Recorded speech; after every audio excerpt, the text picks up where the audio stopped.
Hello, and this is Delia again, and I'm reading The Vampire Diaries, The Awakening, and we are on Chapter 9, Part 1.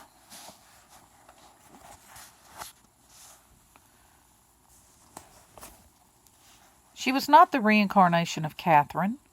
Driving back to the boarding house in the faint lavender hush before dawn, Stephen thought about that. He'd said as much to her as it was true, but he was only now realizing how long he'd been working toward that conclusion.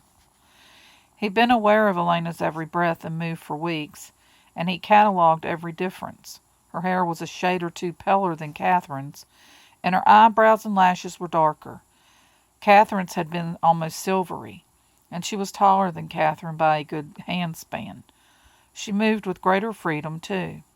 The girls of this age were more comfortable with their bodies. Even her eyes, those eyes that had transfixed him with the shock of recognition the first day, were not really the same. Catherine's eyes had usually been wide with childlike wonder, or else cast down as was proper for a young girl of the late 15th century.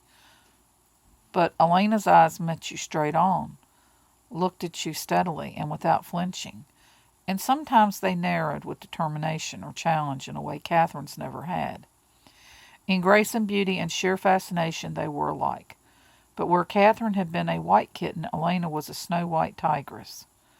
As he drove past the silhouettes of maple trees, Stephen cringed from the memory that sprang up suddenly. He would not think about that. He would not let himself. But the images were already unreeling before him.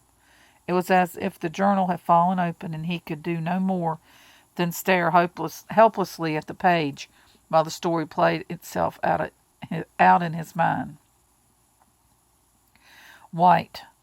Catherine had been wearing a white that day, a new white gown of Venetian silk, with slashed sleeves to show the fine linen underneath. She had a necklace of gold and pearls about her neck, and tiny pearl drop earrings in her ears.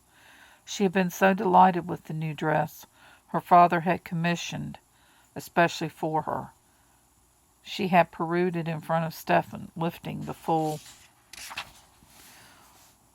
floor-length skirt in one small hand to show the yellow brocaded underskirt beneath.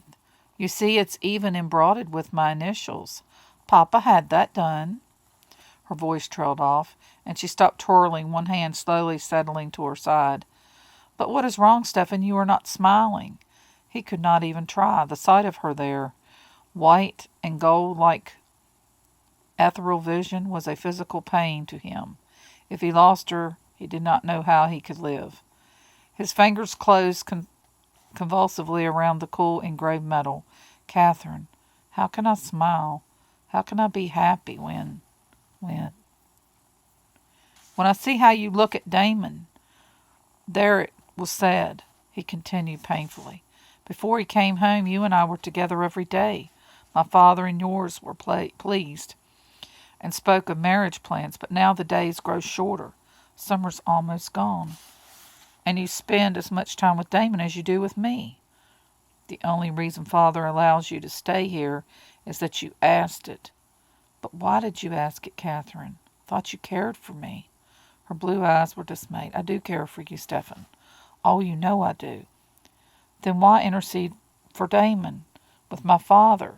If not for you, he'd have thrown Damon out into the street, which I'm sure would have been pleased to you, little brother. Which I'm sure would have pleased you, little brother.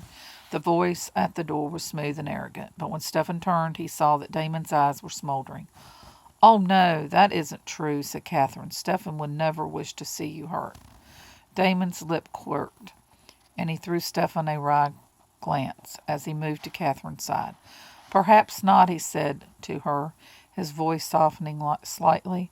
But my brother is right about one thing at least. The days grow shorter, and soon your father will be leaving Florence, and he will take you with him unless you have a reason to stay.